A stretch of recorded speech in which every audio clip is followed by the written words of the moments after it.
अब देखो यहाँ लिखना है कि अदर वर्ड में क्या क्या होता है। अदर वर्ड में एक पार्ट उसका नाम होता है ऑब्जेक्ट। क्या नाम होता है जी? ऑब्जेक्ट। ठीक है, लिखो फटाफट ऑब्जेक्ट। हिंदी बोलते हैं इसको कर्म।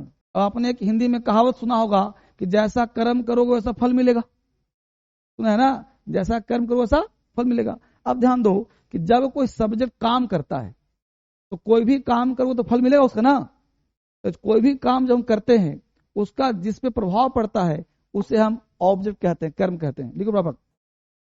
सब्जेक्ट के द्वारा, सब्जेक्ट के द्वारा किए गए काम, किए गए काम का, सब्जेक्ट के द्वारा किए गए काम का जिस शब्द पर प्रभाव पड़ता है उसे ऑब्जेक्ट कहते हैं, उसे ऑब्जेक्ट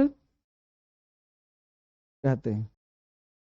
सब्जेक्ट के द्वारा किए गए काम का जिस शब्द पर प्रभाव पड़ता है उसे हम ऑब्जेक्ट कहते हैं। ठीक है, इसलिए ना देखो अब बोर्ड बनाना। देखो यहां क्या लिखा? ऑब्जेक्ट। ऑब्जेक्ट ऐसे खींचो, दो तरह का हुआ। एक बोलते हैं direct object, direct object. Hindi में बोलते हैं प्रत्यक्ष,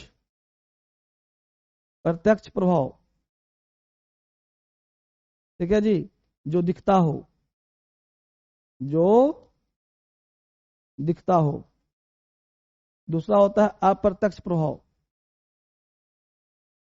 अप्रत्यक्ष प्रभाव जो नहीं दिखता है, जो नहीं दिखता है। ठीक है, ऑब्जेक्ट, डायरेक्ट ऑब्जेक्ट, प्रत्यक्ष प्रभाव, अप्रत्यक्ष जो नहीं दिखता है। प्रभाव दो तरह का, जो दिखता है, जो नहीं दिखता है। प्रत्यक्ष प्रभाव, अप्रत्यक्ष प्रभाव।